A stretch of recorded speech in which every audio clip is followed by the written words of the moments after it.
ರಾಜ್ಯಾದ್ಯಂತ ಮಾರಾಟ ಮಾಡಲಾಗುತ್ತಿರುವ ಗೋಬಿ ಮಂಚೂರಿ ಮತ್ತು ಕಾಟನ್ ಕ್ಯಾಂಡಿಗಳ ಮಾದರಿಗಳನ್ನು ಸಂಗ್ರಹಿಸಿ ರಾಜ್ಯ ಪ್ರಯೋಗಾಲಯಗಳಲ್ಲಿ ವಿಶ್ಲೇಷಣೆಗೆ ಒಳಪಡಿಸಲಾಗಿದೆ.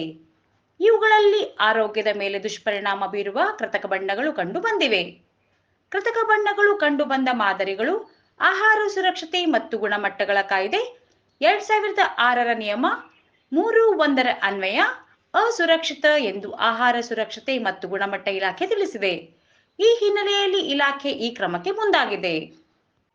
ಕೃತಕ ಬಣ್ಣಗಳ ಬಳಕೆಯೂ ಸೇರಿದಂತೆ ಯಾವುದೇ ರೀತಿಯ ಉಲ್ಲಂಘನೆ ಪ್ರಕರಣ ಕಂಡುಬಂದರೆ ಆಹಾರ ಸುರಕ್ಷತೆ ಮತ್ತು ಗುಣಮಟ್ಟ ಕಾಯ್ದೆ 2006ರ ನಿಯಮ 59ರಡಿ ಕನಿಷ್ಠ 7 ವರ್ಷಗಳಿಂದ ಜೀವಾವಧಿವರೆಗಿನ ಜೈಲು ಶಿಕ್ಷೆ ಮತ್ತು ರೂಪಾಯಿ 10 ಲಕ್ಷದವರೆಗೂ ದಂಡ ವಿಧಿಸಲು ಅವಕಾಶವಿದೆ.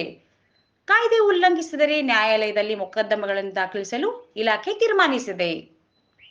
ಕೃತಕ ಬಣ್ಣಗಳನ್ನು ಬಳಸಿರುವ ತಿಂಡಿ ತಿನಿಸುಗಳನ್ನು ದೀರ್ಘಕಾಲ ಬಳಸುವುದರಿಂದ ಮಕ್ಕಳು ಸೇರಿದಂತೆ ಬಳಕೆದಾರರು ಕ್ಯಾನ್ಸರ್ನಂತಹ ಮಾರಕ ರೋಗಗಳಿಗೆ ತುತ್ತಾಗುವ ಸಾಧ್ಯತೆ ಇದೆ.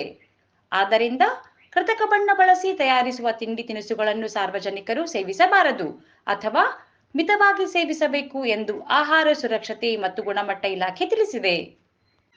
ಆಹಾರ ಸುರಕ್ಷತೆ ಮತ್ತು ಗುಣಮಟ್ಟಗಳು ನಿಯಂತ್ರಣ 2011ರ ನಿಯಮ 16ರ ಅನ್ವಯ ಗೋಬಿ ಮಂಚೂರಿ ತಯಾರಿಕೆಯಲ್ಲಿ ಯಾವುದೇ ಕೃತಕ ಬಣ್ಣ ಉಪಯೋಗಿಸುವಂತೆ ಇಲ್ಲ.